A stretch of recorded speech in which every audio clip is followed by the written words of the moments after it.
Hi, everyone. Just making sure my mic is working.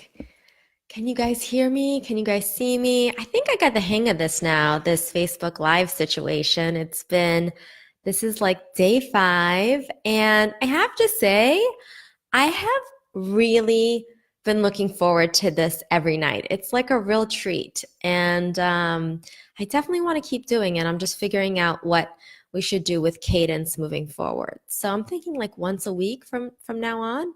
I will keep you guys posted on timing, but I think this evening time works. So let me know if you think this is a good time, and we'll keep it going. And always, I'm so open to hearing what topics are important to you, or what situations you have going on at work that you'd like me to give you some thoughts on.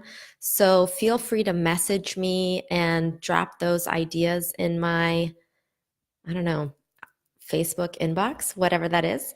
So today, we're going to continue the conversation about how to master difficult conversations. And yesterday, just to kind of recap, in case you're coming onto this video and you didn't see part 1, yesterday we talked about how the most important thing that you can do to prepare for a difficult conversation, and by difficult conversation, I mean you want to put an end to the passive aggressive madness that's going on between you and this other person. Or you want to ask for something big, but it feels like a risk to bring it up. And you don't know how the other person's going to take it. Or maybe you want to go your separate ways, or you want to deliver some difficult feedback, or you just want to make your needs known. Whatever it is, here today, I'm going to share a framework with you called nonviolent communication. Hey, Anya, and hey, Sean. And today, oh, sorry, I didn't continue my thought. So, the most important thing when it comes to difficult conversations, which we covered yesterday, is your energy, and really making sure that you're coming from a positive, open, curious, even loving place, because your emotions transmit and they're contagious. And so if you're going into this conversation because you're upset about something and you're carrying that and you're transmitting that, people might not feel safe. They might feel resentful because they feel your anger or whatever it is. And so we want to really work on our energy. And to learn how to do that, watch the previous Facebook Live. So today we're going to talk about what you say. Yes, yesterday it was about how you say it. Today is about what you say. And we're going to explore the nonviolent communication framework that was developed by Marshall Rosenberg, who's a psychologist. And this has been used, I believe, it has been used in the boardrooms, in war-torn communities and countries, in governments, in the classroom. It's been used for couples. We can use this wherever. And the premise of nonviolent communication essentially is a reminder of how we as human beings truly desire to understand one another and to support one another's needs. Like, that is the assumption. And that's really there in each of us deep down inside. And the idea is that the more we can listen deeply, the more we can understand our own needs, the more we seek to understand others, there's actually never a need to compromise on what's most important to you. Because once you really tap into what's really going on for yourself and what's really going on for someone else, you will find a really magnificent meeting point. That said, this is a real art and it's not a science. But what's great is there's some simple steps that I'll take you through. And I just want you to know that I continue to do this practice. I consider it a practice because when my emotions are really high, when maybe Ilya's left his socks around a little too long on the floor or whatever it is. We all get triggered. And so it is a practice to recognize when you're not ready to have the conversation. Go away into a separate room, try to channel the love, neutralize yourself, ask yourself, how else can I look at this? And then go into the conversation once you are in a much better place. So, here are the 4 steps of nonviolent communication, and I'm going to add one step before it. So, there's like a Stella step, and then there's nonviolent communication steps. So the Stella step is when you're setting up this meeting, and I'm gonna give an example based on work because that's easiest, and I deal with that a lot. So let's imagine that you have an employee who's always, or not correction, you have an employee who for the past few weeks has shown up late several days. And this is a new thing, and it's really bothered you. Hey, Val. And so let's imagine that this person is coming in late. So, how might you, this is the Stella step, start this conversation? So, I would call this like step 0. And the first step is to really start with a mutually desired state, like a mutually desired goal, an intention that you both are in agreement with. Hey.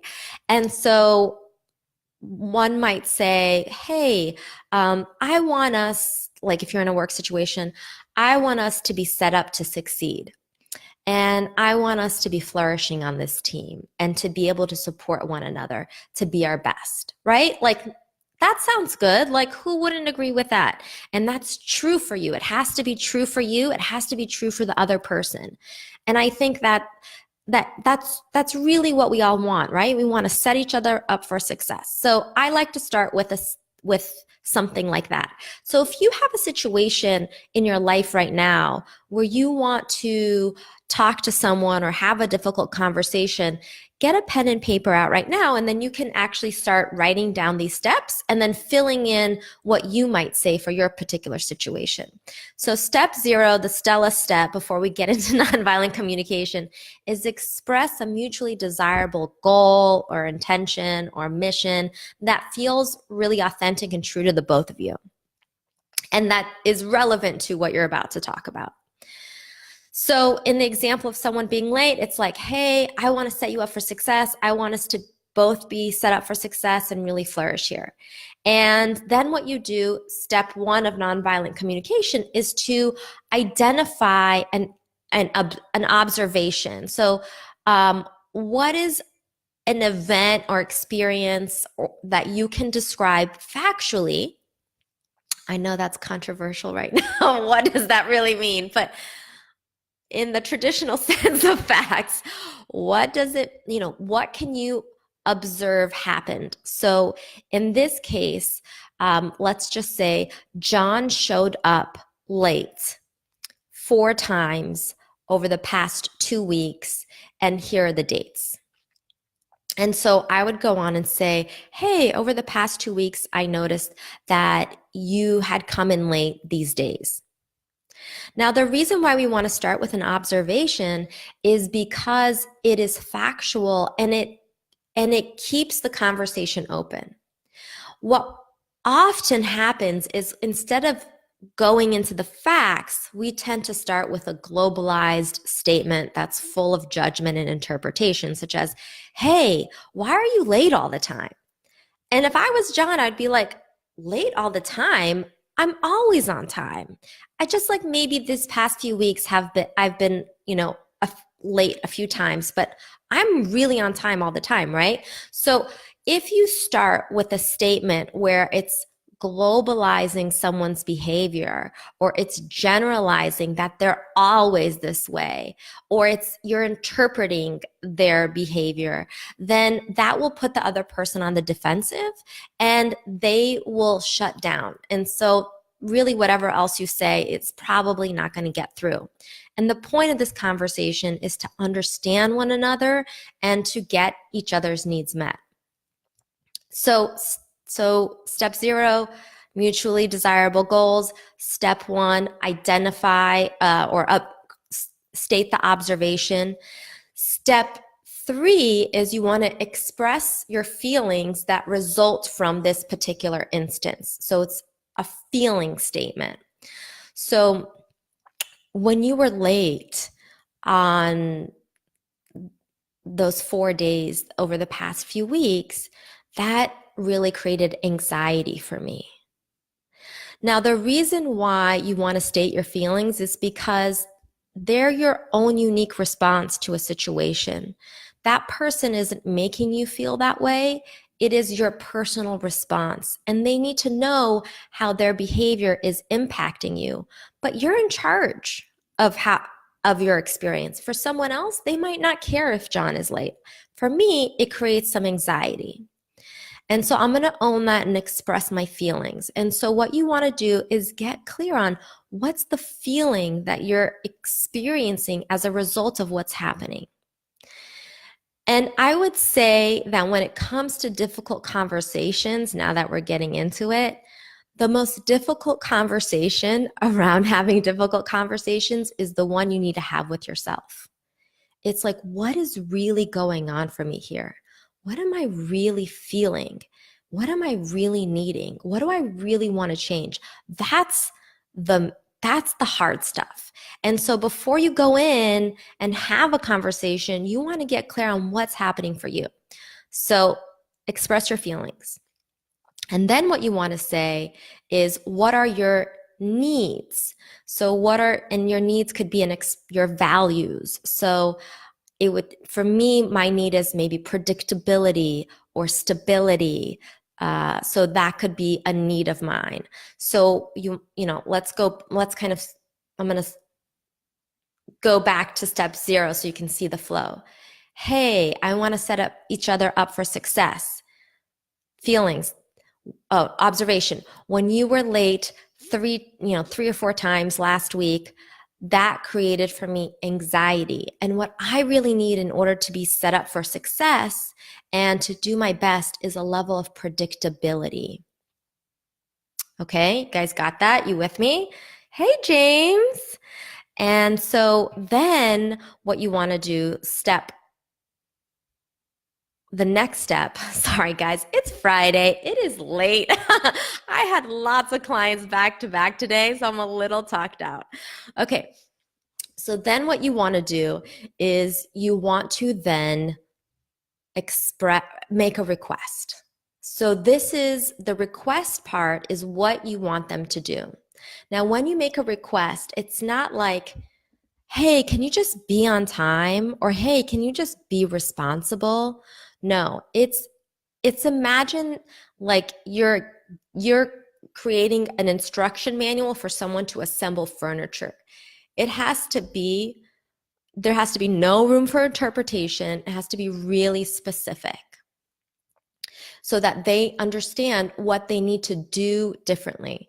And so in this case, I would say to John, hey, would it be possible, if you know that you're running late, to give me a call by 9 a.m. so this way I can prepare the status report myself and not worry about whether or not I'll have enough time to do it. You guys get that? So it's really that simple. Those are the steps. So step 0, mutually desirable goal. Step 1 is state the observation. Step 2, state the feeling. Step 3 is state your need, your values. What's the bigger picture, that underlying need that you need to be your best. And then step 4 is to make your request. Now, your request is an invitation for them to take action. It is not a command. And so the thing that you want to watch out for, especially if you have a history with this person, is you want to watch for their body language. You want to watch for what's going on as you're speaking with them. Because remember, the number one thing when it comes to communication is your energy. And it's about transmitting a desire to to work together, set each other for success. Hey, I'm not here to attack. I have this going on and I would really love to work this out, right? So you want to go in there with that energy. But if you have a history with this person, if this person knows that if they don't please you, you're going to get upset and give them the silent treatment for weeks, or maybe that if they don't do what you ask, you might fire them, or if you don't do what they ask, they're going to be punished in some form or maybe ostracized. They will do whatever you ask, but it won't be maybe in necessarily the way you want them to behave, because they're going to be doing it out of obligation. Maybe they're not really going to understand why. They're just going to follow orders. So what you want to do is watch for their body language and really try to plug into what are they feeling?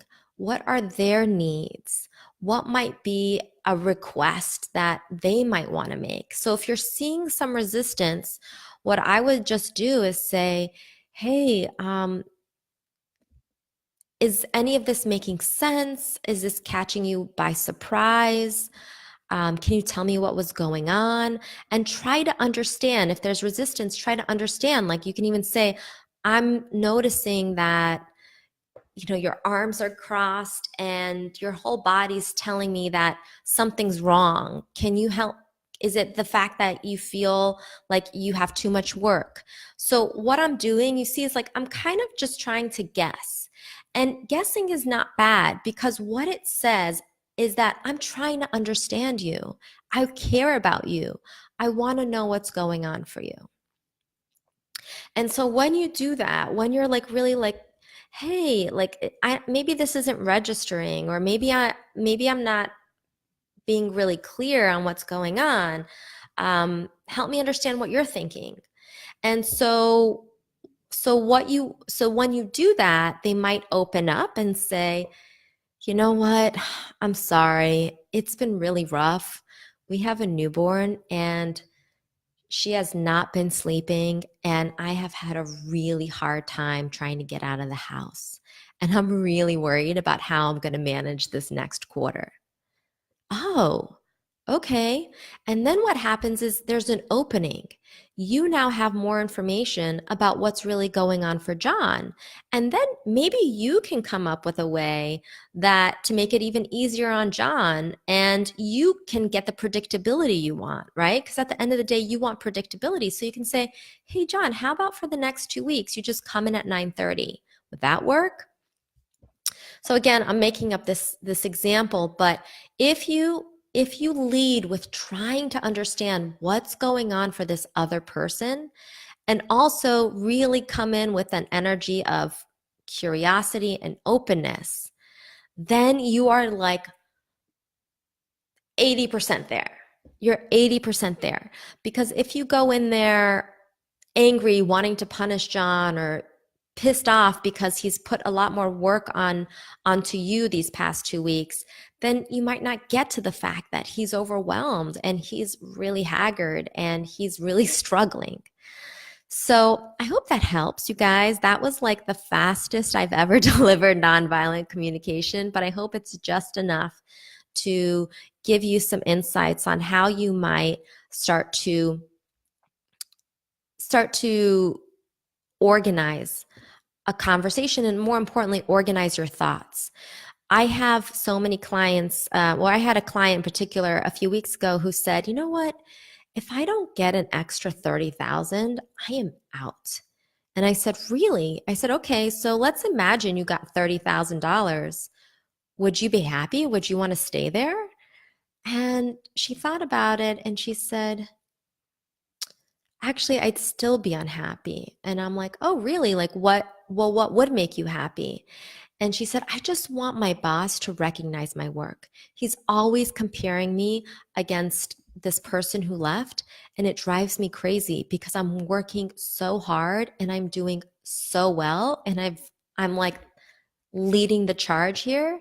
And he just keeps bringing her up and he never says good job. And so that's the thing. In her mind, she thought she wanted and needed money for like a very long time.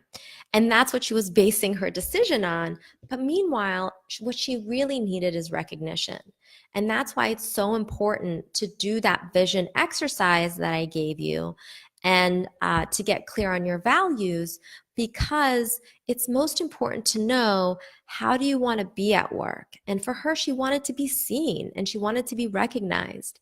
And because we we often think we want something, but it's not necessarily an examined thing.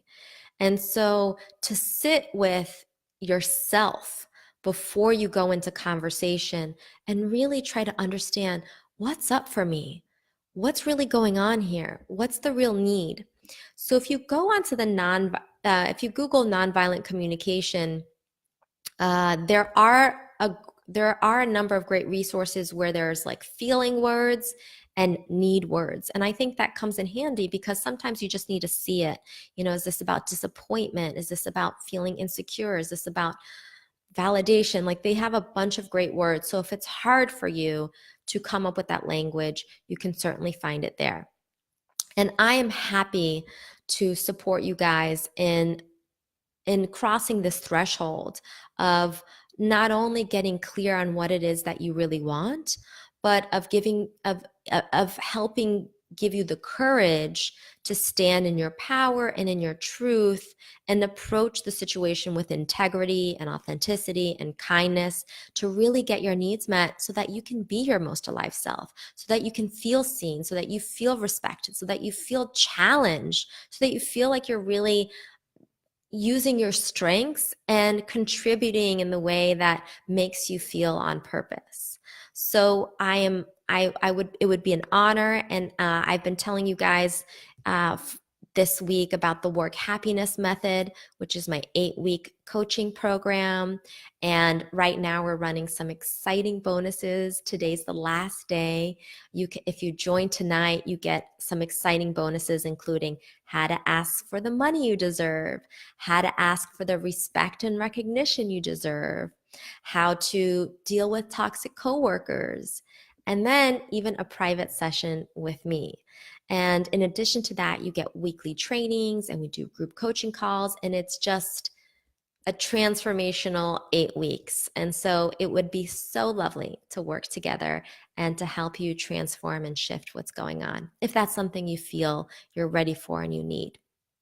So I'm going to type in that website for you, called workhappinessmethod.com. And then, do you guys have any questions? I know some of you joined a little bit later in and we just like wrapped up, but you can always watch the recording. But any questions, you guys? All right. Did that make sense? Is there a conversation you're thinking of applying this to?